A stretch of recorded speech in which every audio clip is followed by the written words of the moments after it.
Hola, hola, ¿cómo están todos? Bienvenidos a un nuevo vivo de Fertilidad Online. Es un placer estar hoy con ustedes. Vamos a tener una invitada de lujo. Así que bueno, súper contenta. Vamos a estar hablando de un tema que realmente es súper importante para la búsqueda de un embarazo o para también estar controlándonos, aunque no estemos buscando un embarazo en este momento. Vamos a estar hablando con la doctora Judith Seton, médica endocrinóloga, especialista en fertilidad. Así que, bueno, súper contenta de que nos estén acompañando hoy. Vamos a estar hablando de todo un poco, de cuáles son las principales hormonas que debemos evaluar, cuáles deben ser esos valores, bueno, de todo un poco, cuándo deben medirse, qué pasa si están elevadas, qué pasa si están disminuidas. Así que yo ya estoy acá con mi cuadernito, con la compu. Estuve leyendo todas las consultas que me hicieron esta semana, así se las podemos hacer a la doctora. Así que sin... Muy bien, bueno, buenas noches a todos, gracias por la invitación. Mi nombre es Judith Seton, soy endocrinóloga, soy especialista en fertilidad y trabajo en un montón de lugares por distintas prepagas y particular. Cualquier cosa, después cuando termine el vivo, si quieren me buscan como doctora.judith.seton.endocrino, el nombre menos comercial que se te ocurre en la vida. Claramente lo hice sin entender ni un pomo de redes. Y ahí en historias destacadas están los consultorios como para que me puedan contactar. Así que bueno, vamos a empezar con este vivo. Me gustaría preguntarte, Judith, bueno, la pregunta del millón, ¿no? ¿Cuáles son las hormonas que vos considerás más importantes para medir, tanto en el hombre como en la mujer? Bien. Igual está bueno cómo lo encaraste, porque en realidad, para el tema de fertilidad, o yo que me especializo más que nada en la mujer, pero para los dos es lo mismo, todas las hormonas influyen sobre nuestro sistema reproductivo. Ok, Medimos las que por una cuestión de prevalencia en general tienen más que ver o están más relacionadas, ahora vamos a tratar de ir desglosándolo, sí, y las otras que son como las raras, las vamos pidiendo los endocrinólogos según la sospecha clínica que tengamos de alguna patología en particular que sea como más, o sea, menos común. ok, Por prevalencia, siempre se evalúa la función tiroidea. ¿Cómo la evaluamos? A través de una hormona que se llama tirotrofina o TSH. Y acá hago un paréntesis para que después, cuando tratemos de entender un poco qué significa cada resultado del laboratorio, les tiro como la posta de para poder entender lo siguiente. ¿Cómo funciona el sistema endocrino o qué es el sistema endocrino? En realidad es la producción de hormonas, que son sustancias que se producen en determinado lugar del cuerpo, se mandan a la sangre y que tienen una acción en todo el resto del organismo.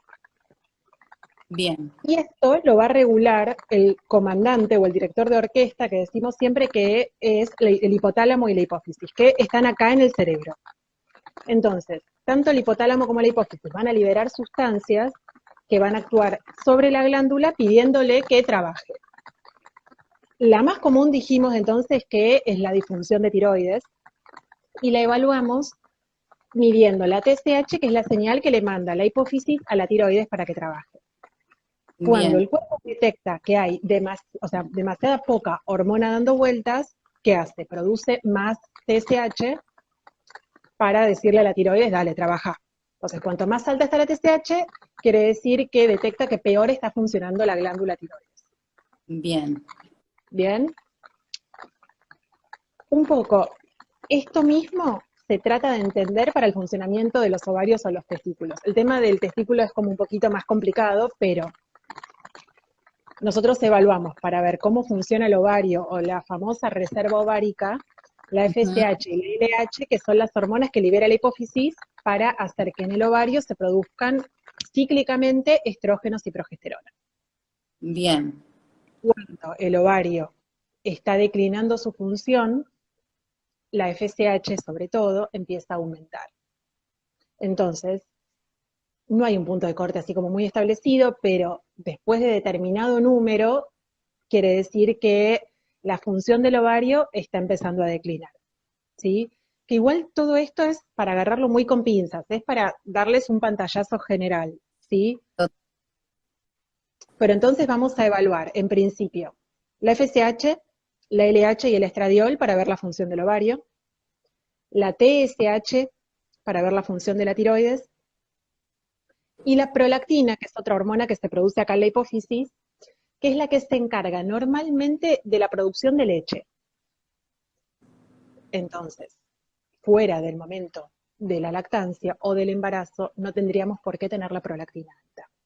Si está muy Claro, alta la prolactina, vieron que cuando están dando la teta, muchas mujeres no menstruan. ¿Por qué? Porque la prolactina, una de las funciones que tiene es bloquear el eje reproductivo, o sea, baja la FSH y la LH y entonces se bloquea desde arriba. Por más que el ovario funcione bárbaro, no le está llegando la señal desde la hipófisis. bien. Estas 5 serían las hormonas fundamentales para estudiar, en realidad tanto, bueno, y en el hombre, en vez de estrógenos, vamos a evaluar la testosterona, que es la hormona masculina. Pero, y acá cierro un cachito lo del hombre, en realidad en el hombre, cuando queremos estudiar el tema de fertilidad, lo que hacemos es ir al producto final, que es el espermograma. Sí. El espermograma está normal, no tiene, o sea, no es necesario hacer ninguna evaluación endocrina. Es como mucho más fácil poder estudiar la función reproductiva del varón, nosotras siempre somos más complicadas, esto es así. Lamentablemente. Entonces, si el espermograma está normal, listo, se terminó. Si el espermograma tiene alguna alteración que nos haga sospechar que puede estar fallando la testosterona, recién ahí se pide todo el estudio hormonal, que lo va a pedir o un endocrinólogo o un andrólogo, que yo les explico siempre que es como si fuera el ginecólogo de los varones. ¿Sí? Sí, Es un urólogo o un endocrinólogo que se encarga de las hormonas masculinas específicamente.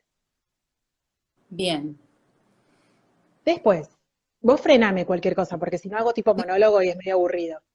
Sí, sí, sí. Eh, por prevalencia, otra alteración súper frecuente es el síndrome de ovario poliquístico, que cuando uno hace el estudio inicial de una pareja con problemas de fertilidad, en realidad no es obligatorio pedir todas las hormonas por las cuales nosotros hacemos diagnóstico de síndrome de ovario poliquístico.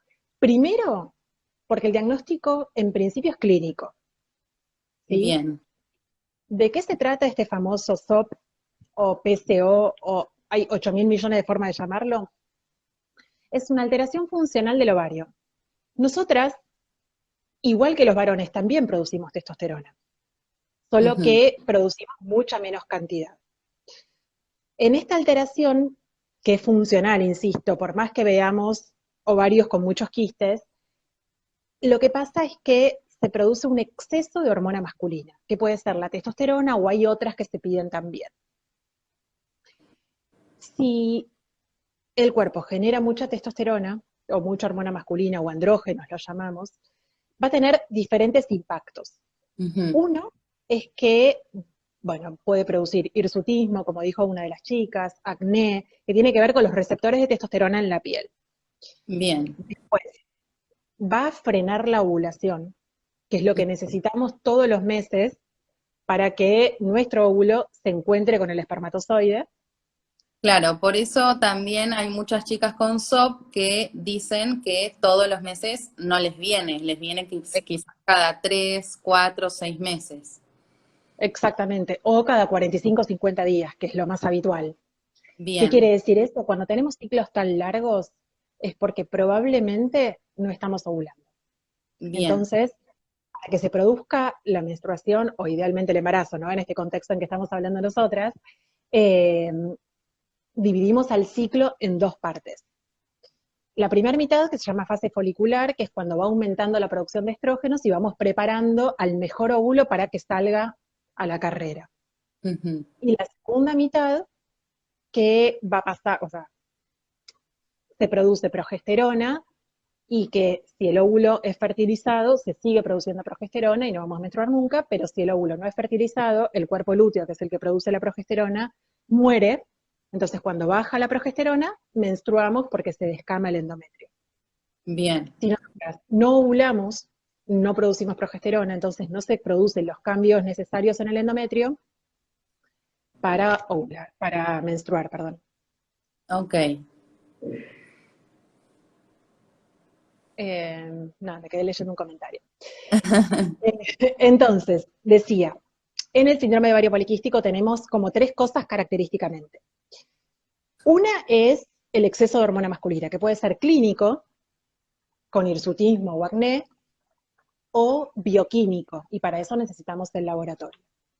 Bien. En segundo lugar, la falta de ovulación, que a veces es como vos decís, las chicas no menstruan por 3 meses, 6 meses, un año, y ahí es mucho más fácil, pero también puede pasar o que menstruen cada 45 o 50 días, o que menstruen todos los meses y que aún así no estén ovulando. Ok. Entonces, el menstruar todos los meses no es garantía de ovulación. Ujú. El tercer punto del síndrome de ovario poliquístico es la famosa ecografía, por las que a muchas les hacen este diagnóstico de SOP, que en realidad no lo es, porque en el ovario, traten de entender esto, hay muchos, en cada ciclo, hay muchos folículos que son como huevitos que están preparados para ir desarrollándose en el camino, en la carrera, van quedando, van quedando, van quedando, y el mejor es el que se ovula. Exacto.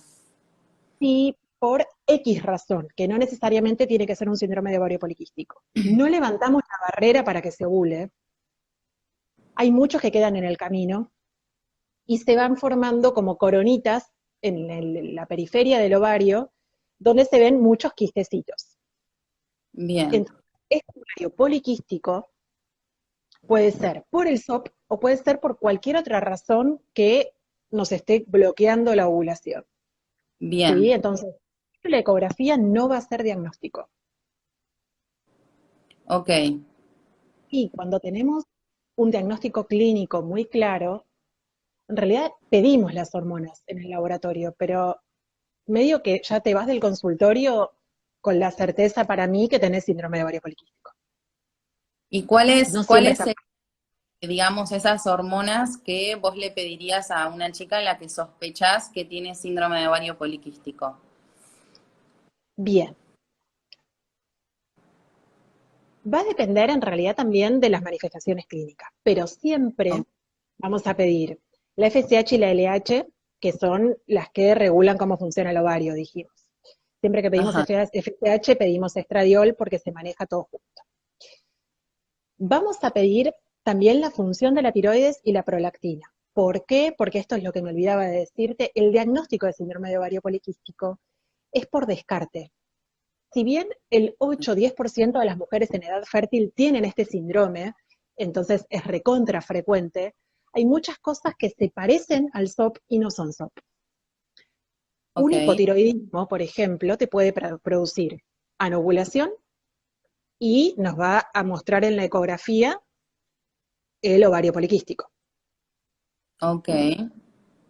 Entonces, descartamos problemas de tiroides.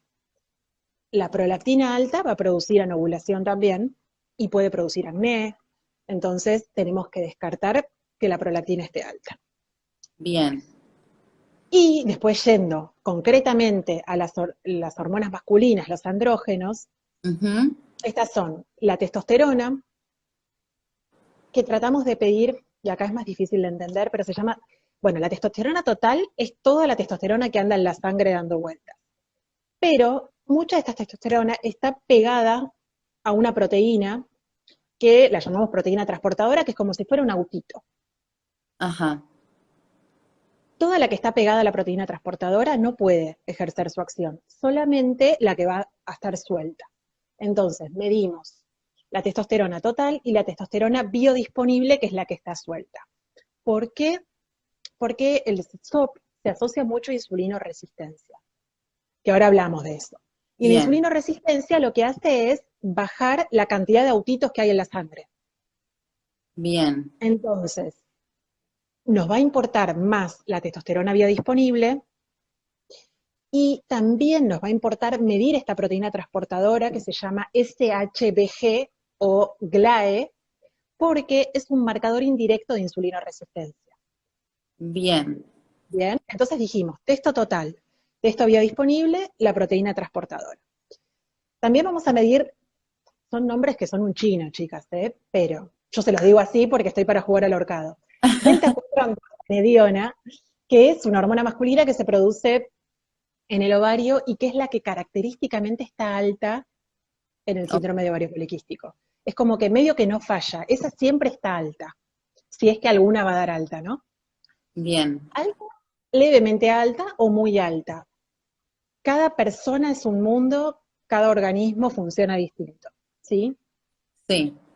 Pues medimos otras dos hormonas que se producen tanto en el ovario como en otra glandulita que se llama suprarrenal, que es como un sombrerito que tiene arriba el riñón. En realidad lo único que tiene que ver con el riñón es su localización, nada más. Oh, Pero está ahí y produce, entre otras cosas, también la glándula suprarrenal, hormonas masculinas. Y la que es, como yo les dije, la delta 4 es la característica del síndrome de ovario poliquístico, la DEA sulfato es la característica de la glándula suprarrenal. Entonces, si esta está muy, muy alta, voy a pensar más que el problema de exceso de hormona masculina está en la suprarrenal. ok, ¿Sí? perfecto. Y otra hormona más, que es la última, y ya no las aburro más, la 17-hidroxiprogesterona, que es otra hormona que es un precursor de toda la síntesis hormonal, que es característica de una enfermedad que se llama hiperplasia suprarrenal congénita. Que si Ujú. quieren después hablamos de eso, pero nada, es como otro submundo, donde dijimos también, como es diagnóstico por descarte y se parece clínicamente muchísimo al síndrome de ovario poliquístico, la tenemos Ujú. que descartar. ¿Sí? Perfecto. Y dos cosas más vamos a pedir en esta paciente donde yo sospecho, depende de la paciente, pero como dijimos que se asocia mucho a insulinoresistencia, y acá es donde se crea como un círculo vicioso, donde el aumento de andrógenos va a generar insulinoresistencia y la insulinoresistencia genera aumento de andrógenos, ¿no? Esto Ok. pensándolo más para después si hablamos un poquito del tratamiento. Entonces, vamos a evaluar todos los parámetros de insulinoresistencia, que no son solamente el famoso índice OMA, al que en general los endocrinólogos no le damos mucha bolilla. El OMA, a ver, vamos a empezar para atrás. La insulina es una hormona que se produce en el páncreas, y lo que Bien. hace es meter la glucosa dentro de la célula. La obesidad, sobre todo de la panza, ¿vieron Ujú. la famosa forma de manzana del cuerpo o la panza de Maradona cuando ya es como demasiado? Sí, sí, sí.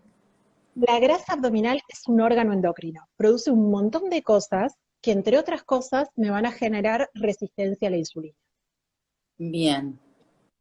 Esa resistencia a la insulina, ¿qué quiere decir? Que la insulina que nosotros producimos normalmente en el páncreas, porque el problema no está en el páncreas, sino que está afuera,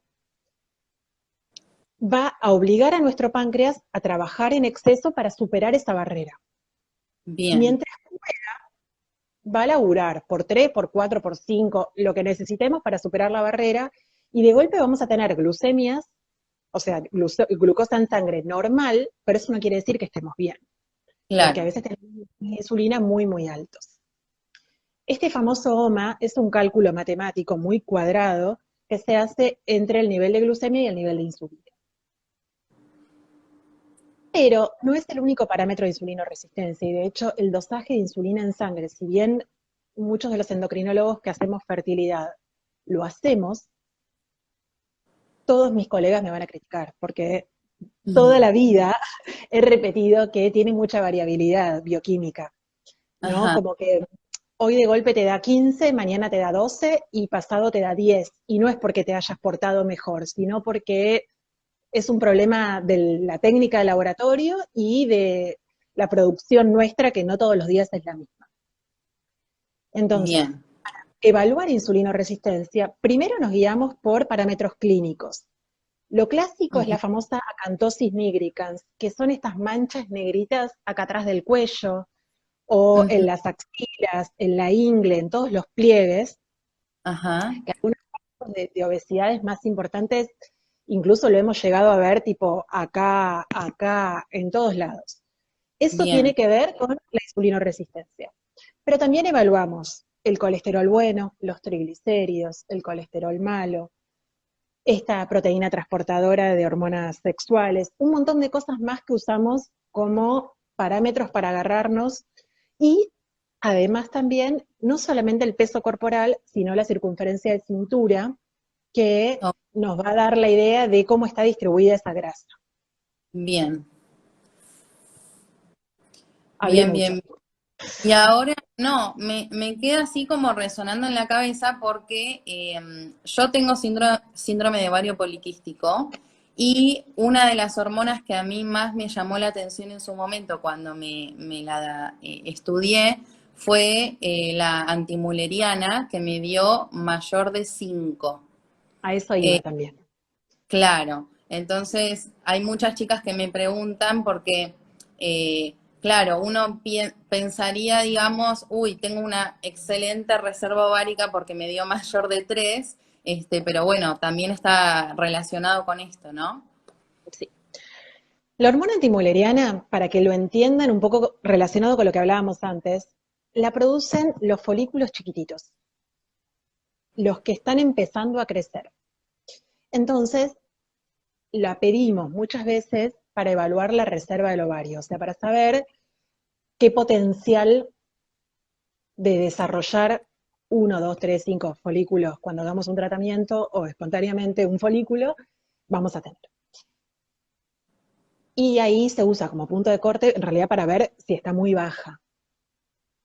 Bien, Pero también se vio que, como en el SOP, hay muchos folículos que están con el casquito puesto para salir, pero no crecen, la antimuleriana suele estar muy alta. En general claro, mayor a 4. Entonces, hay muchos casos de chicas que clínicamente tal vez parece que no tienen síndrome de ovario poliquístico, porque no tienen ningún signo de hiperandrogenismo, o tal vez incluso no tienen en el laboratorio ningún andrógeno alto, pero en el contexto de los tratamientos de fertilidad, cuando le piden la hormona antimuleriana y les da muy alta, nos sirve para tratarla al menos como si fuera un síndrome de ovario poliquístico. ¿Sí? ok, ¿Por qué?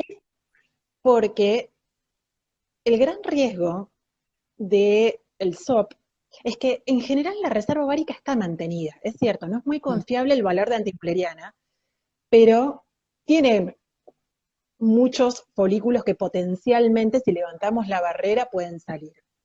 El tema es bien, que pueden salir todos, ¿no? claro, Entonces, ujú, si estamos haciendo una estimulación de la ovulación para hacer relaciones programadas, digamos, como lo más básico dentro de los tratamientos de fertilidad, y empiezan a desarrollarse, voy a exagerar, pero pónganle 5 folículos. Tenemos que cortar el tratamiento ahí, porque yo no puedo permitir que vos tengas relaciones con tu pareja y que esos 5 folículos fertilicen claro, y nada, que tengas a los quintillizos Riganti. claro, Ya que haya está, un riesgo de embarazo múltiple. exactamente. Hoy en día tratamos de evitar el embarazo múltiple a toda costa y si es múltiple, como máximo 2, ¿sí? Claro, Porque un esa es embarazo, muy frecuente cuando me preguntan, o sea, en los tratamientos, digamos, de baja complejidad, eh, muchas obviamente tienen este miedo del embarazo múltiple y me dicen, bueno, pero ¿qué pasa si de repente se desarrollan más folículos de los que esperábamos? Bueno, no, o sea, ese ciclo se corta, o sea, evidentemente el médico va a tener la responsabilidad de informarles que lamentablemente desarrollaron más folículos de los que esperaban. Ahora vos nos está sacando la duda que entonces es hasta 2 folículos que ustedes miran, digamos. sí. Bien, Y en realidad, nada, lo decimos así como muy livianamente, pero anímicamente es un bajón, porque uno le pone mucha garra al momento en que, pónganle que no sé, si es el primer ciclo, digamos, es como que es todo nuevo y qué sé yo, pero igual, para la chica que nunca ovula, de golpe que te digan, tenés 4 folículos, pero que tu marido no te toque, es claro, en tu cabeza decir, desperdicio la oportunidad de tener 4 chicos. Claro, claro, claro. Es un montón. Sí, sí, sí. Entonces, apuntamos, que si querés ahora hablamos un poquito de los tratamientos, a bajar esa cantidad de folículos que van a responder, ¿sí? Bien. Y porque por el otro lado, esto es en los tratamientos de baja complejidad, pero en los de alta, hoy en día ya casi que no se ve porque la verdad es que lo monitoreamos muy de cerca, Claro, pero existe el riesgo de algo que se llama síndrome de peristimulación ovárica, que es que eso. cuando te damos las gonadotrofinas para que desarrollen, de golpe desarrollaron 40 folículos. Y eso Claro. hace que tus ovarios sean dos pelotas así y puede llegar a producir un abdomen agudo. Nunca vamos a llegar a ese punto, pero sí algo casi tipo como intermedio, donde tal vez hay mucho desarrollo folicular y en general cuando son tantísimos los folículos que se desarrollan, la calidad del folículo no es la mejor. Ok, eso te iba a preguntar, porque hay muchas chicas que, bueno, yo hago consultas online, ¿no? Y muchas veces me dicen, me sacaron 30 folículos. Y yo me quedo como, ay, o sea, ¿por qué tantos, no? O sea, esto en las chicas que tienen síndrome de ovario poliquístico, evidentemente la estimulación ovárica va a tener que ser un poco más baja, Suave. digamos, ¿no? Más suave por este tema, digamos.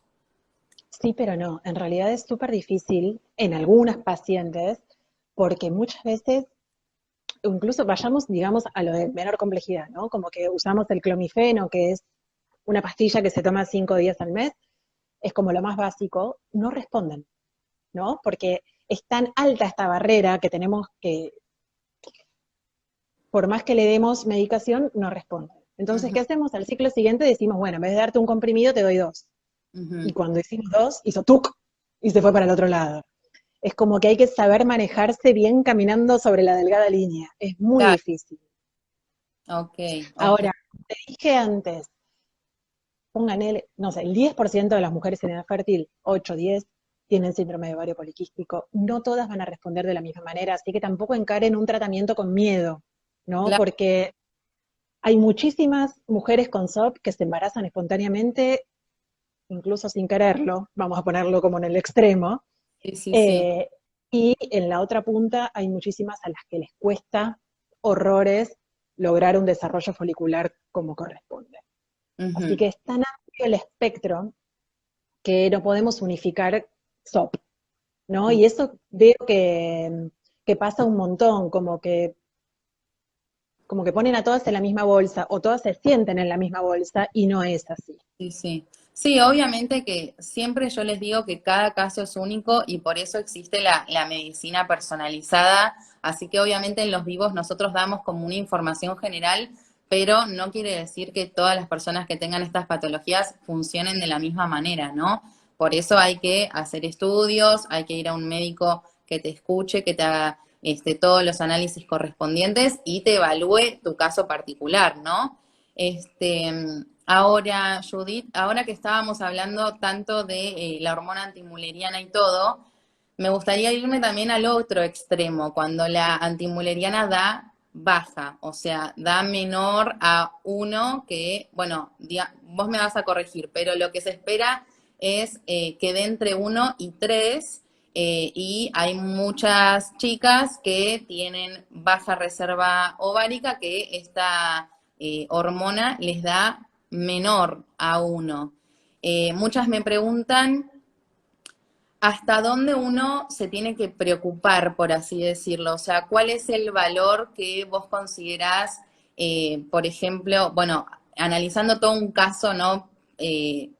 En general, ¿no? No solamente guiándose por la hormona antimuleriana, pero digo, ¿cuál es el valor que vos considerás como más crítico y que esa persona quizás tenga que pensar en una donación de óvulos, por ejemplo? Bueno, a ver, vamos a empezar por el principio igual. Sí, Lo que hace la hormona antimuleriana es evaluar la reserva ovárica.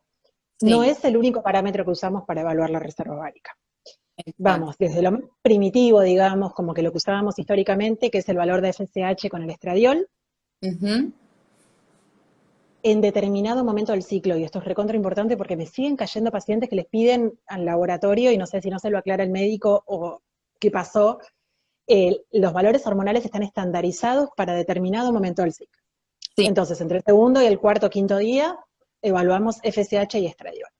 bien, Otra cosa que evaluamos es la hormona antimuleriana, que esa se puede medir en cualquier momento del ciclo y que queremos que esté por arriba de 1.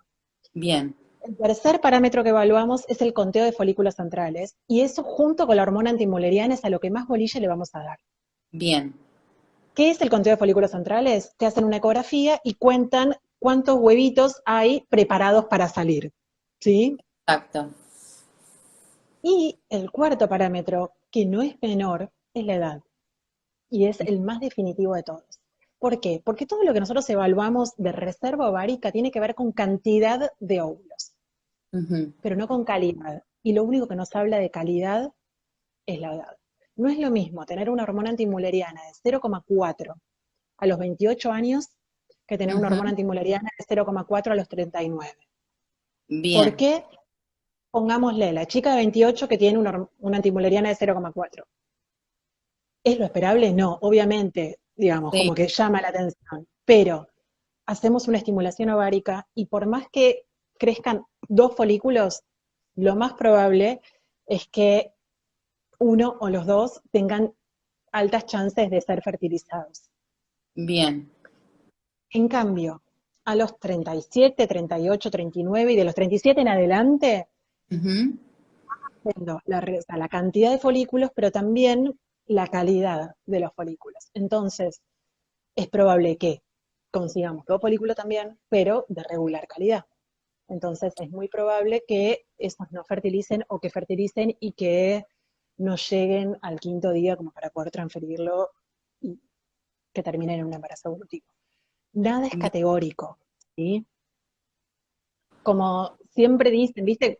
No, pero yo tengo a la mamá de una amiga que quedó embarazada a los 46. Sí, también pasa, ni hablar, pero sí. estamos hablando de una cuestión estadística. Entonces, esto se Ahora, echaría. perdón que te interrumpa, es nada más para hacerte una pregunta sobre esto. Muchas veces también pasa que me escriben chicas de 38, 39 años que su antimuleriana está muy bien, o sea, es de 1,5, supongamos, o mayor a 1, ¿no? Que es lo esperable. En estas chicas, entonces, como por lo que entiendo, sería, tienen una buena reserva ovárica, quizás la calidad no es la mejor, pero vamos a tener un poco más de chances de conseguir ese óvulo, digamos, que estamos esperando, ese óvulo maduro. Exacto. Bien, bien. Maduro y, bueno, y acá vos sabés mejor que yo, pero cromosómicamente más sano, Sí, que sí, ese es sí, el bueno, punto. eso también depende mucho de la edad, o sea, ya algunos que me siguen hace mucho ya hablamos bastante de esto, ¿no? De la edad materna y el porcentaje de aneuploidías. Así que obviamente que a medida que aumenta la edad de esa mujer, va a haber un mayor riesgo de que esos óvulos presenten cierto tipo de aneuploidías, ¿no? Así que bueno, eso también tiene mucho que ver. Pero me interesaba como enfocarme más en esto porque a veces pasa que hasta me sorprende, o sea, para bien, ¿no? Que me escriban y me digan, mira, mi antimuleriana la verdad que está bien, ¿no? Pero bueno, también hay que prestarle atención entonces a que esa calidad quizás no es la esperable, por así decirlo, por la edad. Exactamente, la calidad va 100% de la mano de la edad. Obviamente que hay otros factores que pueden influir, no sé, pero cosas como mucho más raras, ¿no? Si tuviste antecedentes de alguna enfermedad oncológica y te dieron quimioterapia, probablemente eso puede alterar la calidad de los óvulos, pero son como cosas excepcionales. Ok, En general, el principal marcador de calidad es la edad. bien. Voy a Sí. preguntar, en chicas con baja reserva ovárica, ¿cuáles son las hormonas que les pueden salir desajustadas, digamos, o desbalanceadas? Mira, es muy probable que ninguna, salvo la Ok, antimuleriana. El ovario tiene 2 funciones. Tiene la función reproductiva y la función hormonal. Y no ujú, siempre van de la mano. ¿no? O sea, Mm. nosotros necesitamos el, para evaluar, digamos, el potencial fértil, tenemos la antimuleriana o el conteo de folículos centrales. Pero la FSH tiene que ver más con lo hormonal. Ujú. Entonces, eh, puede ser que lo que tengan sea como un estadio previo, donde la FSH todavía no está alta. Yo se los trato Ujú. de explicar siempre como el último esfuerzo que hace el ovario, ¿viste? Cuando te estás como y te pasas de rosca. Entonces, Ujú. tienen dentro de la fase folicular, o sea, entre el día 2 y 5 del ciclo, FSH y LH normales, pero con un estradiol alto. Ajá, Ese estradiol muy alto no quiere decir que sos grosa y que estás recontra bien, sino que nos está hablando de que el ovario está empezando a fallar. ok. Eh, Fuera de esto, en realidad, la función tiroidea no tiene por qué estar afectada, la prolactina no tiene por qué estar afectada, los andrógenos no tienen por qué estar afectados, es como una cosa completamente distinta. Y no hay Ok. otra patología endocrina que se asocie con baja reserva ovárica, o sea, tiene que ver con la falla del ovario. Ujú. Bien, bien, bien, perfecto. Ahora, no te escuché nombrar a la progesterona. Bueno, por lo menos, digamos, la función así general, bueno, sí lo nombramos al principio con el tema del cuerpo lúteo y todo eso, pero me gustaría saber, eh, hay dos preguntas. Una pregunta que me hacen mucho es que, bueno, la progesterona, vos me corregirás, se debe medir en día 21 del ciclo menstrual. Y como su función principal es la de preparar al endometrio para la implantación y para el desarrollo de ese embrión. La primera pregunta que te hago es, ¿qué pasa en aquellas mujeres que tienen su ciclo irregular? O sea, ¿cómo hacen para contar este bendito día 21? Porque muchas veces me lo preguntan a mí y yo obviamente les digo, consulten con su médico, porque la verdad es que nunca me queda claro esto. Esa es la primera pregunta que te hago. Lo que hacemos es calcular de la fecha probable de menstruación, según la longitud de los ciclos que tengan de siempre, Ujú. 7 días para atrás. 7 Entonces, días. si los Perfecto. ciclos son de 32 días, el dosaje de progesterona se lo hacen en el día 25 del Bien. ciclo. Igual, ¿esto para qué sirve? Como parámetro indirecto de ovulación, ¿sí? Pero primero, no lo hacemos un solo día. Tratamos de medirlo 2 veces. Ujú. Tratamos, cada uno hace lo que hace, pero digamos, yo habitualmente se los mido en el día 19-21, 21-23, Ujú. pero me corrijo, habitualmente no se los mido. Ok, Para evaluar ovulación, confío muchísimo más en el seguimiento ecográfico. ok. Sí, Ok, o sea, digamos, hacer un seguimiento ecográfico para ver cómo van creciendo esos folículos. exactamente. Y después vamos a ver el cuerpo lúteo, porque también nos sirve para saber cómo está impactando todo en el endometrio, a ver si ese Ah, endometrio está preparado. Es bien. como una evaluación mucho más integral.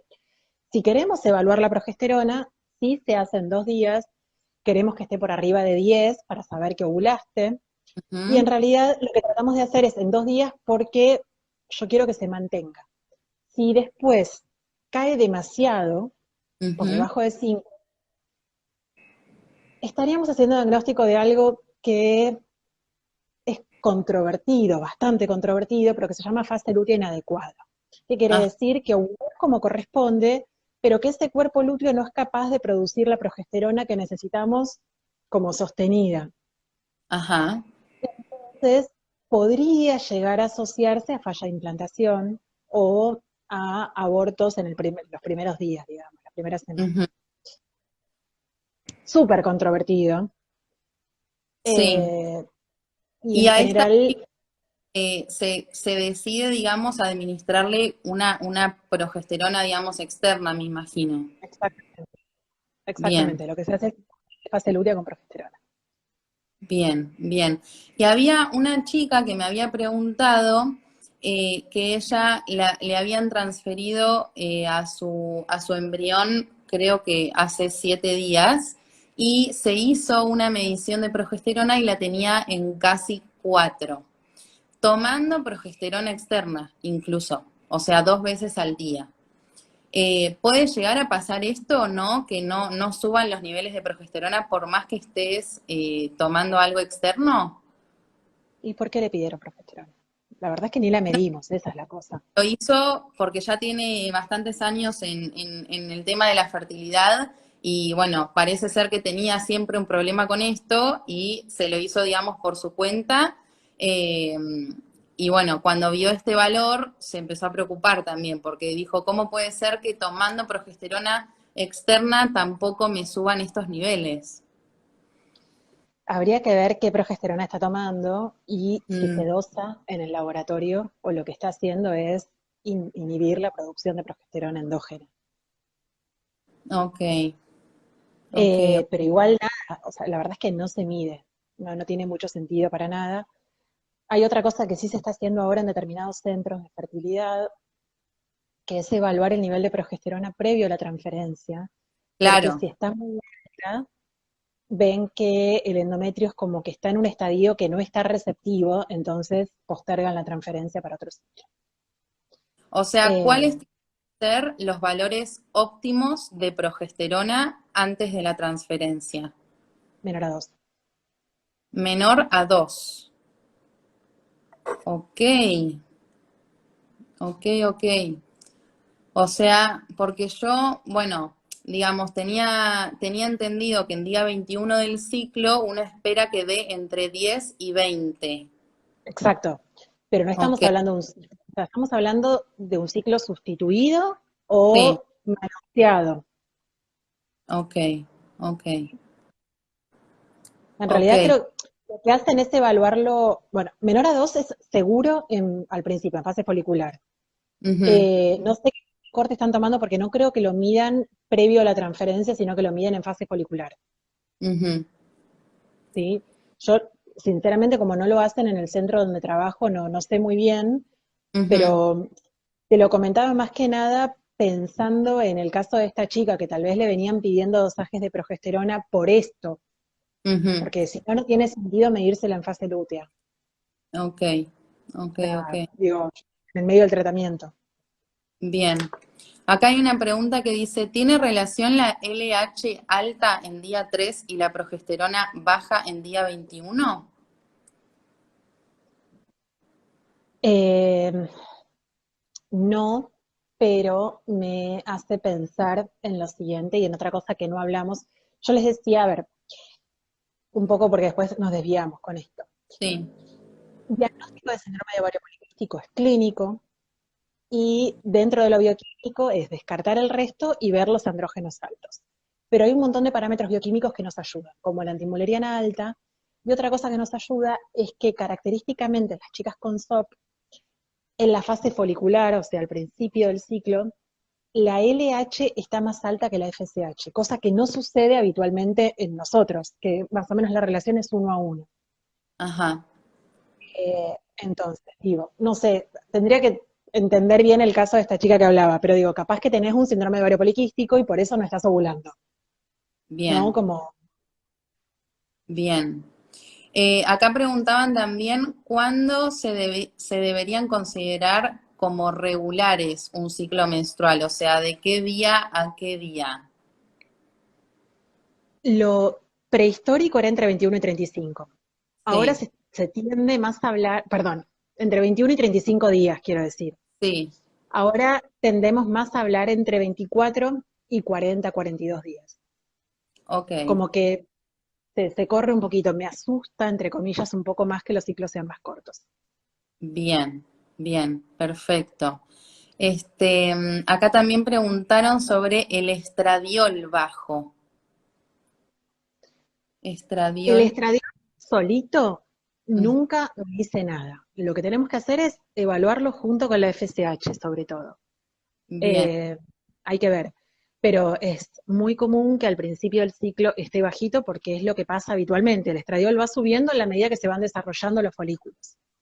Bien. Una cosa que nombré de todas las cosas que pedimos son dos, y te las enumero así no me olvido de decirlo. Una son los anticuerpos contra la tiroides Ujú, y otra cosa es la vitamina D. ujú, Eh, a ver, los anticuerpos contra la tiroides nos marcan algo que se llama tiroides de Hashimoto, que es una predisposición a que falle la tiroides. Y como les digo siempre a mis pacientes, antes de hacer fertilidad, acá se terminaba el versito, te los pedía una sola vez eh, y te evaluaba la función tiroidea una vez por año. Pero sí se vio o sí se relaciona estos anticuerpos con falla reproductiva. Sobre todo con lo que más está relacionado es con aborto a repetición. A que llamamos aborto a repetición, 2 o más abortos. Pero también con fallas de implantación y qué sé yo. Todo todavía un poco agarrado de los pelos y súper discutido, pero la teoría más o menos lo que dice es que si yo tengo anticuerpos contra la tiroides, ujú. primero que puedo tener anticuerpos contra cualquier otra cosa que tenga en el endometrio o en el ovario y que esté jorobando la receptividad endometrial y la función ovárica. Segundo, que se descubrió que estas enzimas que están en la tiroides y ante las cuales el cuerpo hace como un cortocircuito y las ataca, algunas también están en el ovario. Entonces, podrían llegar a atacar estos anticuerpos directamente al ovario. Y la otra es que los anticuerpos hacen que nuestra glándula no responda al 100% ante las exigencias que tenemos, sobre todo al principio del embarazo, donde aumenta mucho el requerimiento de hormona porque tenemos que laburar para nuestro cuerpo y para el del bebé. Claro. Entonces, los valores de referencia de la TSH, que es la hormona que regula la función de la tiroides, no son los mismos para alguien Ujú. que tiene anticuerpos positivos que alguien que tiene anticuerpos negativos. La Bien. forma de encarar un poco al principio el embarazo, sobre todo, no es la misma si tenés anticuerpos que no. Lo único que va a repercutir en realidad es en que te voy a seguir más de cerca esperando que falle la tiroides. Ok. Pero es importante eso y es importante también para aquellas mujeres que están medicadas ya con hormona tiroidea, planificar el embarazo y si no lo planificaron, porque a veces viene, eh, inmediatamente contactarse con el endocrinólogo para hacer un perfil tiroideo y ver si hay que ajustar la dosis o no. ¿Sí? Bien. Porque, nada, incluso sobre todo, nada, en este contexto, ¿no? De embarazos recontra mega planificados que no llegan, eh, me da mucha bronca cuando hacen una transferencia y hace un año que no tienen un perfil, porque digo, la verdad es que es para colgar a todos, perdón para decirlo mal y pronto, ¿no? Pero Sí, digo, sí. son muy poquitas las cosas que podemos modificar previo a un tratamiento. Ay, tu edad no la voy a cambiar, si hay algún factor masculino podemos hacer algo, pero ahora, subir o bajar la dosis de la levotiroxina, Claro. Totalmente, totalmente, totalmente, sí, sí, sí, sí. Una chica había preguntado también que ella había tenido cáncer de tiroides y, digamos, cómo era su situación con respecto a esto, o sea, cómo le podía afectar la TSH en todo su organismo, digamos. a ver, con cáncer de tiroides de bajo riesgo o con lo que llamamos hoy respuesta excelente, que quiere decir sin evidencia de enfermedad, como digamos cáncer de tiroides curado, por decirlo de alguna forma, o cualquier hipotiroidismo, ya sea quirúrgico o por un hipotiroidismo de Hashimoto o cualquier hipotiroidismo, Ujú, queremos llegar al momento de la planificación del embarazo con una TSH cerca de 1. ujú, ok, Lo único que nos va a cambiar en aquellas mujeres que no tienen glándula tiroidea, no importa si ujú, por patología benigna o por cáncer de tiroides, o en aquellas que recibieron yodo radioactivo por hipertiroidismo, ujú, es que o la glándula está quemada por el yodo o no existe, entonces no tienen resto. Nosotros normalmente aumentamos la producción de hormona tiroidea, incluso las pacientes hipotiroideas, como todavía tienen parte de su glándula funcionando, a veces se bancan sin necesidad de aumentar la dosis, pero a las que no tienen glándula tiroides hay que seguirlas bien de cerca para bien. ajustar la dosis según los requerimientos que vayamos teniendo durante el embarazo. ¿Contraindicación para embarazarte? nada, si tu endocrinólogo te dio el ok, digamos, oncológicamente, por decirlo de alguna manera, ¿estás bien?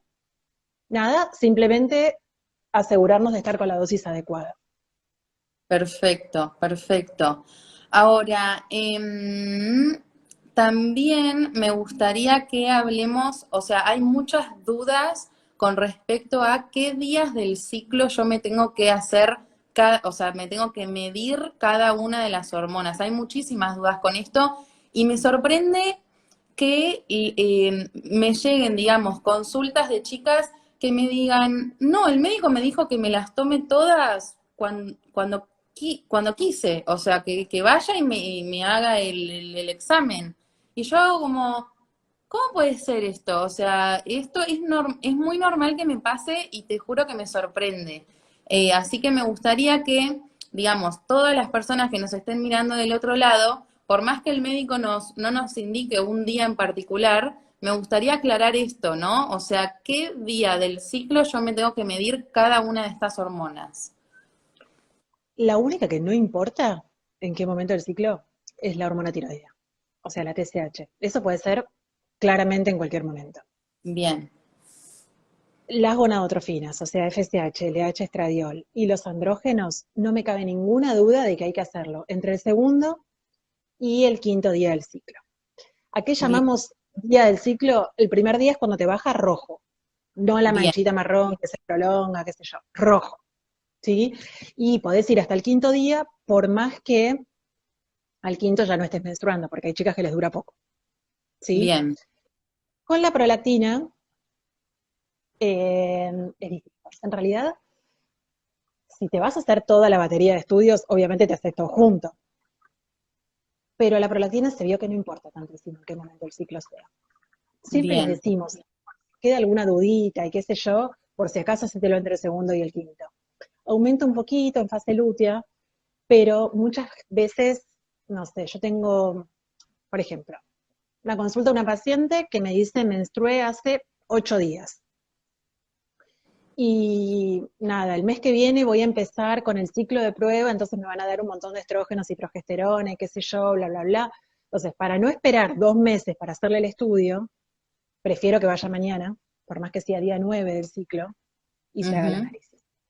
Pero ya bien, que nos estamos metiendo con lo químico, con la prolactina hay una lista de condiciones para sacarte sangre, ¿sí? Y me importa mucho más todo el resto que el momento del ciclo en el que estés. La bien, prolactina es el hormona del estrés. ¿Qué quiere decir esto? Que si uno llega corriendo, va a dar alta. Si no durmió, va a dar alta.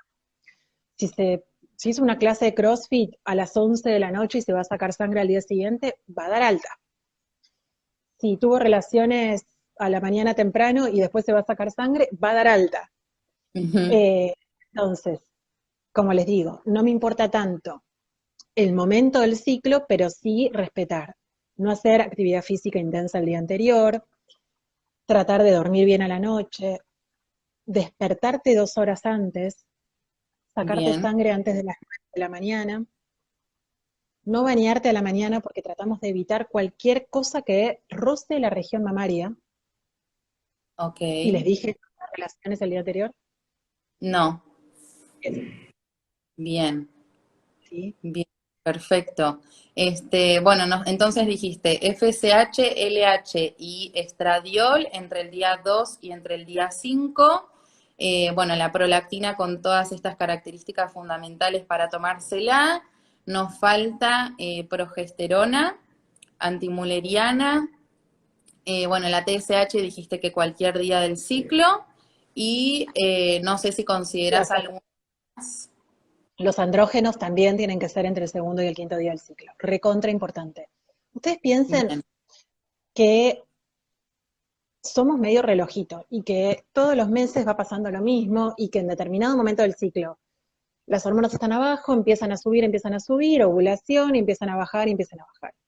Obvio que no va a ser lo mismo si yo las mido acá que acá, claro, ¿entienden? Entonces, de hecho, si miran después en la columna de la derecha del laboratorio, van a ver que, por ejemplo, para las gonadotrofinas dice fase folicular no sé cuánto, que lo único que nos importa es la fase folicular, porque el resto no las miramos.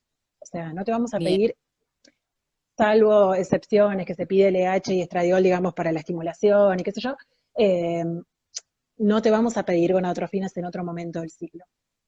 Bien, bien, Eh, bien. Antimoleriana en cualquier momento. Y la progesterona, ahí sí, me parece que queda mucho a criterio del médico que te lo esté indicando. Pero Oh, tratamos de hacerla en la segunda mitad del ciclo, salvo excepciones donde la medimos también al principio del ciclo. perfecto, perfecto. Y por ejemplo, también que estuviste hablando de todo lo que es la insulina, la vitamina D, ¿hay algún protocolo especial, algo que vos consideres? Nada. Nada. Bien, A las 12 horas de ayuno si pedimos colesterol y qué sé yo, pero si no, nada. bien. Vitamina D. Vitamina D, recontra frecuente el déficit de vitamina D, sobre todo desde marzo del año pasado, que estamos todos bastante más encerrados. Sí. La vitamina D se produce en la piel cuando nos exponemos al sol y tiene como función fundamental absorber el calcio en el intestino para mandarlo al hueso. Pero se Mm, le están descubriendo 8.000 millones de funciones que desde hace varios años como que la vienen inflando, por decirlo de alguna manera. Yo creo que nos vamos a parar dentro de 10 años y mirar para atrás y decir tal cosa era así, tal cosa no. Pero bueno, sí es súper importante tener un nivel adecuado de vitamina D previo al embarazo, porque se ha asociado a más riesgo de aborto, a más insulinoresistencia y qué sé yo. Durante el embarazo, porque sí, esto sí está comprobado que se asocia a preeclampsia, la falta de vitamina D, y que mejora con la sustitución. Y durante la segunda mitad del embarazo y durante la lactancia, necesitamos replesionar nuestros depósitos de calcio porque nos mm, vamos a preparar para la lactancia. claro. Entonces, eh, un buen aporte de vitamina D y un buen aporte de calcio para que tengamos, o sea, de lácteos para que podamos absorber el calcio, quiero decir. Bien, bien. Y ahora, nada, Judith, para terminar, me gustaría hablar un poco de, bueno, qué pasa o qué pasa no, sino tips, herramientas, cosas que vos consideres como médica para poder mejorar o poder balancear estas hormonas. O sea, me imagino que cada una tendrá su protocolo especial, pero me preguntaron mucho por cambio de alimentación, cambio de hábitos, si ayuda, si no, si sí o sí te tienen que dar medicación cuando alguna de estas hormonas está desbalanceada. Cómo, así como en general, ¿qué es lo que vos recomendarías? En rasgos generales, sinceramente, para lo único que podemos hacer algo Ujú, es para mejorar toda la insulinoresistencia que tiene que ver con el síndrome de ovario poliquístico y que eso va a mejorar toda la función hormonal que viene atrás. Yo les ok. decía antes, hay como un círculo vicioso entre insulinoresistencia e hiperandrogenismo, donde Ujú, se van como retroalimentando. Muchas veces entramos desde el hiperandrogenismo, pero muchas veces entramos desde la insulinoresistencia.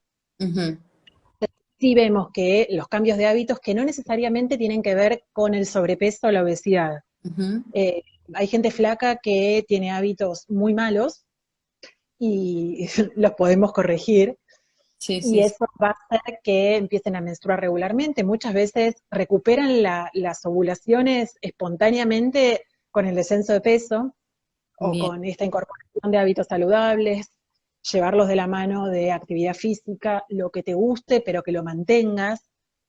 Eh, Ahora, lo que tiene que ver con la función de la tiroides, el cuerpo hace lo que quiere, para decirlo mal y pronto. Lo que tiene que ver con la prolactina alta, hay que ver la causa, pero si tenemos un prolactinoma, que es un tumorcito benigno en la hipófisis, que es la causa más frecuente de prolactina alta, no va a depender de nosotros. O sea, eh, lo único, nada, tip que nada que ver, la marihuana aumenta la prolactina. Así que, mira, no como sabía, suman activo o pasivo, sí. mira vos. Eh, pero bueno, y para mejorar la reserva ovárica, lamentablemente no tenemos nada. Hay varias medicaciones que hoy en día están en mercado, que son como naturales, con enzima Q10 y Ujú, mioinositol y qué sé yo, que muchas veces las usamos, Ujú. pero no es garantía de nada tampoco. Ok, Sí. ok. Pero Pero nada, bueno, tener hábitos su- saludables no te va a hacer mal. claro, claro, eso te iba a decir. O sea, supongo que cada caso, obviamente, como siempre decimos, es particular, dependiendo de las hormonas, si están elevadas, si están disminuidas, qué hormona es y demás, el médico les dará la mejor fórmula, la mejor herramienta, pero más allá de todo, comer saludable, tener buenos hábitos, dormir 8 horas, tomar agua, etcétera, etcétera, siempre nos va, ¿no? A ayudar en todo el contexto general, ¿no? No solamente en regular quizás esto que vos decías de, bueno, regular el ciclo, que de repente la ovulación se empieza a dar naturalmente, que no hace falta inducirla. Bueno, evidentemente, obviamente todo mejora cuando uno es sano y empieza a incorporar hábitos saludables. Pero bueno, quería saber si había algo, digamos, alguna medicación que vos recomendabas para algo en particular, ¿no? O sea, muchos hablaban del minoxidil, por ejemplo, en las pacientes de SOP, y casi siempre que veo vivos, escucho conferencias y todo, como que es medio controversial, o sea, como que algunos dicen sí, sí, totalmente hay que hacerlo y otros como que no, como vos decís, no asegura nada. Exacto. Yo no me caso con nada. La verdad que me caso solamente con la levotiroxina para el hipotiroidismo, que es lo único que te digo, va de cabeza. Bien. Eh, no, me quedé pensando en, vos me decís tratamiento, no, pero para prevenir la caída de la reserva ovárica sí hay un montón de cosas que podemos hacer. O sea, Ujú, cuando nos enteramos, ya es tarde muchas veces, pero todos los hábitos tóxicos van a acelerar la pérdida de folículos. El cigarrillo, el alcohol, eh, yéndonos ya al extremo, si querés, todos los ultraprocesados y todo lo que genere inflamación va a ser ujú. dañino para nuestro ovario, para nuestro intestino, para nuestro endometrio. Eh, no voy a ser hipócrita y no me voy a poner en fanática de la vida natural porque, nada, a todos nos gusta darnos los gustos y está muy bien, pero está bueno tratar de tener como un estilo de vida saludable y esto, nada, sin que nadie se enoje, pero estamos pensando en traer un ser humano al mundo que va a necesitar una madre saludable para Tal, pasarle los mismos hábitos y para que seamos nosotras los que lo cuidemos y no tenga que cuidarnos nosotros, ellos a nosotras al toque porque tenemos diabetes, hipertensión, colesterol alto y un montón de cosas más. Y tal cual. además, lo último, y no aburro más, cada vez se habla más de lo que se llama epigenética, que tiene que ver con cómo cambia el ADN del bebé por el microambiente en el que crece dentro del útero. Ujú. Entonces, no alcanza a conocer todo divino hasta el momento en que la beta me dio positiva y Claro. después tiro la chancleta. Eh, nada, es recontra importante esta casita donde está creciendo que somos nosotras. Sí, sí, sí, Y sí. son un montón de cosas que influyen en esto. Bien, bien. Una última pregunta que acá están preguntando mucho por la metformina. Dice, glucopaje es lo mismo que metformina. A mi esposa con el glucopaje sí le ha ayudado mucho en regularlo, pero la metformina poco o nada. Metformina es la droga, Glucopage es la marca, Ah, eh, pero estamos hablando de lo mismo. Lo que tiene la metformina es el tratamiento de elección para el síndrome de ovario poliquístico buscando embarazo. ujú, Aunque no es para todo el mundo, pero bueno, digamos en rasgos generales.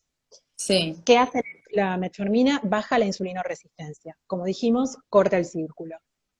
La metformina actúa a nivel celular de la misma forma que actúa la actividad física. ujú, Entonces, no es simplemente tomo la pastilla, es todo el combo. ¿Sí? La metformina es cierto que ayuda. Eh, efecto adverso que tiene es que muchas veces tiene mucha intolerancia digestiva. Desde sacarte el hambre a flatulencias, diarrea, un montón de cosas. Tenemos ciertos tips para prevenirla, pero hay gente que no se la banca y eso es una mm, realidad. Eh, y además, en el caso de fertilidad, la metformina tiene como varios puntos a favor que no tienen que ver solamente con la insulina resistencia, sino que también tiene como cierto efecto como antiinflamatorio, que lo que hablábamos antes sobre el Ujú. endometrio, sobre el ovario, mejora bastante la, la ovulación en determinado grupo de mujeres con síndrome de ovario poliquístico y nos ayuda, y lo usamos como a veces de parámetro, volviendo a vos, eh, y lo vemos que baja la antimoleriana. ¿Sí? Lo que nos va a ayudar es en disminuir el riesgo de hiperestimulación ovárica con los tratamientos de fertilidad.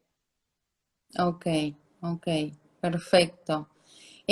Bueno, nada, creo que respondimos un montón de preguntas, un montón de dudas. Te quiero agradecer nuevamente por estar hoy con todos nosotros. Hubo una muy buena audiencia, así que espero que les haya servido también. Nada, te agradezco muchísimo. Ahora cuando terminemos el vivo voy a poner una fotito con tus datos, así cualquier duda que tengan te pueden ir a consultar, sacan una consulta con la doctora los que necesiten. Obviamente que siempre digo lo mismo, o sea, en las consultas y todo, cada caso es particular. Les recomiendo que más allá de que hayan visto este vivo, consulten su caso, no se comparen con el de al lado. Me parece súper importante el tema de la medicina personalizada, de encontrar médicos que estén dispuestos a escucharlos, ayudarlos, que les brinden la información de por qué les están pidiendo todo esto, de si algo da aumentado, si algo da disminuido, que les digan por qué puede ser la causa. O sea, eso me parece súper importante, y si no, que encuentren médicos como la doctora que realmente los van a ayudar, les van a guiar, y bueno, en este camino que realmente a veces se hace largo, se hace pesado, es súper importante encontrar profesionales con el que nos sintamos cómodos y confiemos. Así que nada, muchísimas gracias Judith de nuevo, y bueno, espero verte en un próximo vivo.